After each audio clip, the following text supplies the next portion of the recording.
வேங்கயா ஒரு சோக பாட்டு பாடுறா. ஏண்டி என்னடியாச்சு? வாழை பிடிக்கலடா. எந்த வாழை பிடிக்கல? ரஸ்தாலியா பூ வாழையா? இப்படி காமெடி பண்றதுக்கு என்ன போட்டு தள்ளிப்புறா. சரி கோபப்படாதடி.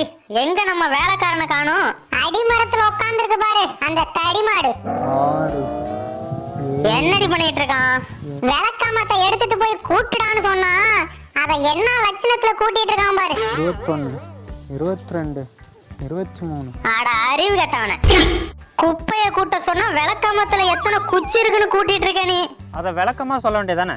ஆமா விளக்கமா சொன்னா மட்டும் இவனுக்கு விளங்கிரும். இந்த அறிவு கட்டவன வேலைக்கு வச்சதுக்கு ஓனரம்மாவை தான்டா உதைக்கணும். யாரடா உதைக்கணும்? ஓனரம்மா. ஐயோ ஓனரம்மா அது உதைக்கணும்ல. உங்கள மாதிரி உழைக்கணும்னு வேலைக்காரனுக்கு சொல்லிட்டு இருக்கேன். சமாளிச்சாண்டா. யோ என்னைய நிக்கிற? போய் சேர் எடுத்துட்டு வந்து போடியா. இதோ உடனே தரமா. ஓனரம்மா இந்த வேலைக்காரனை எனக்கு பிடிக்கல, மாத்திருங்க. உன்னையும் தான் எனக்கு பிடிக்கல, மாத்திரவா.